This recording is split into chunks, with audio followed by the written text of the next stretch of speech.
गँग संपत नाही तोपर्यंत कारवाई थांबणार नाही.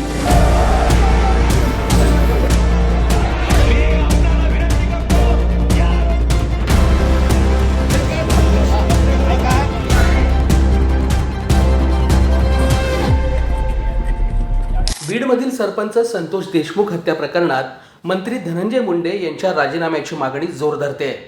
या पार्श्वभूमीवर संतोष देशमुख यांच्या कुटुंबियांनी सागर बंगल्यावर जाऊन मुख्यमंत्री देवेंद्र फडणवीस यांची भेट घेतली. यावेळी मुख्यमंत्र्यांनी देशमुख यांच्या कुटुंबियांना कडक कारवाईचा शब्द दिला आहे. गँग संपत नाही तोपर्यंत कारवाई थांबणार नाही. देशमुख कुटुंब जे अधिकारी सांगतील त्यांना SITमध्ये घेऊ असा शब्दही मुख्यमंत्र्यांनी देशमुख कुटुंबाला दिलाय. या भेटीवेळी आमदार सुरेश धस हे सुद्धा उपस्थित होते. या भेटीनंतर संतोष देशमुख यांचे भाऊ धनंजय देशमुख यांनी काय माहिती दिली आहे ती पाहूया. आपण कुठल्या भूमिकेत न्याय मिळताना सगळे प्रयत्न करतायत प्रमाणे सगळ्यांचं एकच म्हणणं आहे की याच्यात कोणी असलं तर याला शिक्षा झाली पाहिजे आणि मी पण त्या मताचा आहे पहिल्या दिवसापासून आतापर्यंत. आणि आता ज्यावेळेस आम्ही मुख्यमंत्री साहेबांना भेटतो सगळ्या गोष्टीवर सविस्तर चर्चा करून जे सगळे आढावे आहेत सगळं SIT असेल CID असेल पोलीस यंत्रणा असेल त्या सगळे आढावे घेतल्यानंतर मग मी तुम्हाला आमची काय चर्चा होती किंवा आमच्यात काय बोलणं होतं ते तुम्हाला ज्या प्रकारे आपण पाहतोय की धनंजय मुंडेंचा प्रभाव पडू शकतो तर धनंजय मुंडेंनी राजीनामा द्यावा असं विरोधक म्हणतायत, सत्ताधारी म्हणतायत. तुमची मागणी आहे तशी? माझी मागणी एक आहे की मला न्याय पाहिजे. माझ्या मागणी कसा मिळणार आहे मला हे मी मांडू नाही शकणार. मला न्याय पाहिजे.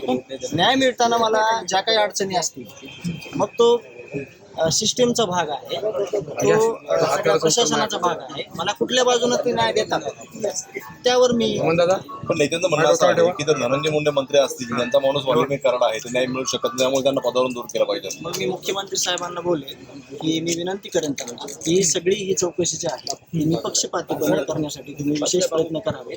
आणि मी वेळोवेळी त्यांच्यावर विश्वास दाखवलेला आहे की ते चांगल्या पद्धतीने तपास यंत्रणा राबवायला सांगितलं. उज्ज्वल निकम यांची नेमणूक करावी अशी मागणी सातत्यानं होते. तुमची देखील तीच मागणी? ते चर्चा केल्यानंतर आपण म्हणजे आता सुरेशांना आहेत आमदार सुरेशांना धस यांच्याशी आमची चर्चा होईल आणि आमची कौटुंबिक चर्चा होईल आणि त्यानंतर मग आपण इकडे येताना काय दबाव वगैरे की माघार घ्या वगैरे तसं काय? अजिबात नाही. कशाचा दबाव? आपण मागतोय काय? डे 1 पासून आपलं काय मागणी आहे? न्यायापेक्षा दुसरं आपण काय मागितलेलं तुम्ही जरी प्रसारमाध्यमांना बघितलंय का? आमच्याकडे जे काही होते ते दाखवलंय. आम्हाला न्याय हवा आहे असं धनंजय देशमुख यांनी सांगितलंय. या गुन्ह्यात कुणीही मोठा असला तरी त्याला शिक्षा होणार असं आश्वासन मुख्यमंत्र्यांनी दिल्याचंही देशमुख यांनी सांगितलं. तसंच आम्ही कुणाच्याही राजीनाम्याची मागणी केली नाही. मुख्यमंत्री फडणवीस त्याबाबत निर्णय घेतील पण आम्हाला न्याय हवा आहे असंही धनंजय देशमुख यांनी माध्यमांशी बोलताना सांगितलं. तसंच या प्रकरणातील FIR नुसार मुख्यमंत्र्यांशी चर्चा केली आहे. जी घटना घडली त्या काळातील सगळ्यांचे CDR काढा, त्यानुसार तपास करा. गेल्या 4-5 महिन्यातल्या FIR सुद्धा मुख्यमंत्र्यांकडे दिल्या आहेत असंही देशमुख यांनी सांगितलं. आतापर्यंत झालेल्या तपासाचा चौकशी अहवाल 2 दिवसात दिला जाईल असंही मुख्यमंत्र्यांनी सांगितल्याची माहिती धनंजय देशमुख यांनी दिली आहे. आता या प्रकरणात अखेरचा आरोपी कधी जेरबंद होतो आणि याबाबतचं आरोपपत्र कधी दाखल होतं ते पाहणं महत्त्वाचं ठरणार आहे. तुम्हाला याबद्दल काय वाटतं ते कॉमेंट बॉक्समध्ये नक्की लिहा. व्हिडिओ पाहिल्याबद्दल धन्यवाद.